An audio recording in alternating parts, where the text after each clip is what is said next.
Good morning बच्चों। आशा करता हूँ आप सभी स्वस्थ होंगे। आज हम बात करेंगे quantum mechanical model of atoms की। ये मॉडर्न मॉडल है जो बेसिकली बेस है दो कॉन्सेप्ट पे, एक dual behaviour of the matter और दूसरा हाइजेनबर्ग अनसर्टेनिटी प्रिंसिपल। आज हम इन्हीं दोनों के बारे में बात करेंगे। चलते हैं सबसे पहले dual behaviour of matter. Dual dual का मतलब होता है डबल, दोहरी प्रकृति, दो नेचर एक साथ शो करना। जैसे आप गधा देखे हो ना, गधा, अगर आप गधे को देखोगे तो कहोगे यार तो गधा है, बिल्कुल गधे जैसा लग रहा है। लेकिन अगर गधा बहुत तेज दौड़ने लगे तो कहोगे अरे यार ये तो घोड़े जैसा दौड़ रहा है। तो गधा और घोड़ा दोनों का गुण शो कर रहा है। क्लियर?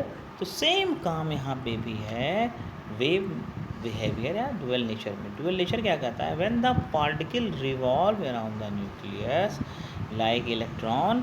तो चूँकि पार्टिकल है तो पार्टिकल नेचर तो शो करेगा ही करेगा भाई, पार्टिकल नेचर तो शो करना ही करना है, लेकिन रिवॉल्व के नाते ये वेव नेचर को भी रिप्रेजेंट्स करता है। मतलब particle revolve smaller particle like electron proton neutron that show both the particle and wave nature also. इसी को रिप्रेजेंट करने के लिए आइंस्टीन और प्लांक ने इक्वेशन दिया, जिस इक्वेशन को हम लोग कहते हैं दे ब्रॉगले इक्वेशन। एक नंबर में बहुत पूछता है de Broglie equation. De Broglie equation क्या है? Lambda equal to h upon m v. H is the constant जिसे हम लोग कहते हैं प्लैंक कांस्टेंट, एम है मास, वी है वेलोसिटी और लैम्डा है wavelength. Mass into velocity is a particle property, इसे हम लोग मोमेंटम भी कह सकते हैं। तो lambda equal to h upon P भी लिख सकते हैं। ठीक। दे ब्रोगले ने क्या कहा कि इस concept of wave and particle nature will noticeable when if it the object are small. ये दोनों प्रॉपर्टी तभी नोटेबल होती है जब ऑब्जेक्ट क्या हो, बहुत ज़्यादा स्मॉल हो। क्लियर? क्योंकि जो लार्ज माइक्रोस्कोपिक प्रॉपर्टी होती है मेनली पार्टिकल प्रॉपर्टी शो करती है, वेव प्रॉपर्टी अनऑब्जर्वेबल होती है। इंटरमीडिएट होता है तो सम पार्टिकल प्रॉपर्टी, सम वेव प्रॉपर्टी, और फोटॉन्स जो होते हैं फ्यू पार्टिकल प्रॉपर्टी और मेनली जो है वेव प्रॉपर्टी को शो करते हैं।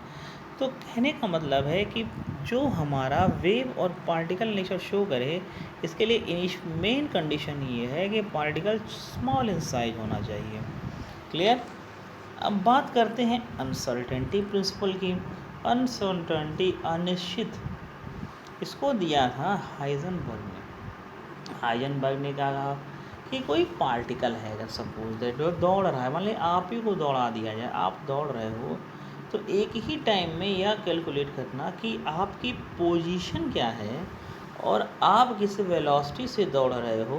कि आप तो बड़े हो फिर भी आपको कैलकुलेट किया जा सकता है, लेकिन स्मॉलर पार्टिकल जो बहुत तेज़ी से मूवमेंट कर रहे हैं, तो it is impossible to determine both the exact position and exact momentum of the an electron.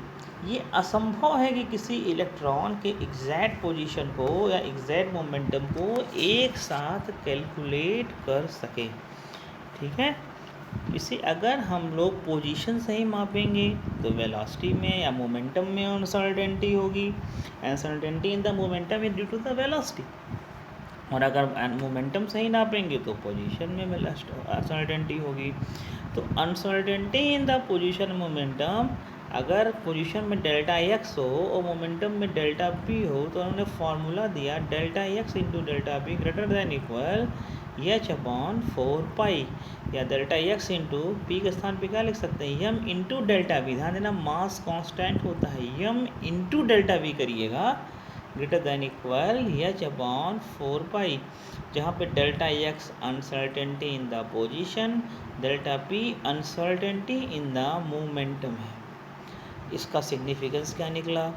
देखिए सिग्निफिकेंस क्या अनसर्टेनिटी से है, it rules out existence of definite path. ये रूल्स करता है कि पार्टिकल्स के मूव करने के लिए एक डेफिनिट पाथ होता है, नहीं तो trajectory of electron and other similar particle. These are replace property by the finding electron. दूसरा ने क्या the effect of Heisenberg uncertainty principle only significant for the motion of microscopic object. Okay, अगर हम microscopic के लिए जाएंगे तो वो सिग्निफिकेंट नहीं होगा।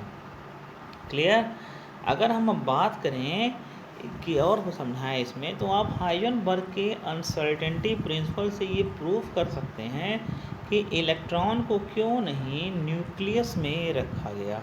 जैसे इलेक्ट्रॉन को अगर हमको न्यूक्लियस में रखना होता तो क्या कर देते, अगर न्यूक्लियस में रखते तो न्यूक्लियस की साइज कितनी होती है 10⁻⁻15 मीटर। मास कितना होता है इलेक्ट्रॉन का 9.1 इंटू 10⁻31 किलोग्राम। क्लियर। हमारे पास फॉर्मूला क्या है, delta x into M into delta we बराबर एच अपॉन 4 पाई। अगर हम यहाँ वैल्यू रख दें डेल्टा एक्स की 10⁻⁻15, यम की 9.1 इंटू 9.1 इंटू 10⁻⁻31, एच की वैल्यू आप जानते हो 6.6 इंटू 34 10⁻⁻34, पाई की वैल्यू 3.14 या 22.7। तो ये जो वैल्यू आएगी ये मोर देन या greater than speed of light आ जाएगी। करीब ये speed of light 3 into 10⁸ metre पर सेकेंड होता है, ये करीब 5 आप करोगे कैलकुलेशन तो करीब 5.7 इंटू 10⁻10 मीटर पर सेकेंड आ जाएगा, जो more than speed of light के 10 से 100 टाइम ज़्यादा होता है। तो इसीलिए इम्पॉसिबल होता है इलेक्ट्रॉन के बारे में कुछ भी कैलकुलेट कर पाना, बिल्कुल इम्पॉसिबल है, आप कुछ कैलकुलेट ही नहीं कर पाओगे इलेक्ट्रॉन के बारे में। तो इसीलिए क्या कहता है इलेक्ट्रॉन को न्यूक्लियस में ना रख करके हम न्यूक्लियस को बाहर रख सकते हैं। अगर आपसे कोई पूछे भैया इलेक्ट्रॉन को क्यों नहीं हम न्यूक्लियस में रखते हैं, न्यूक्लियस के बाहर रखते, तो आप क्या बताओगे, कह देना अगर इलेक्ट्रॉन को न्यूक्लियस में रख देंगे तो अगर इसकी पोजीशन न्यूक्लियस होगी तो इलेक्ट्रॉन की वेलोसिटी जो है more than speed of light से भी ज़्यादा हो जाएगी। इसीलिए हम इलेक्ट्रॉन को न्यूक्लियस में ना रख के न्यूक्लियस को बाहर रखते हैं। आई होप ये भी आपको समझ में आ गया होगा, आप घर पे कैलकुलेट करके देख लीजिएगा, वीडियो समझ में आ गया होगा। चलिए आगे की वीडियो में अगली चीज़ समझेंगे, वीडियो को लाइक और शेयर जरूर करते रहिएगा। Thank you.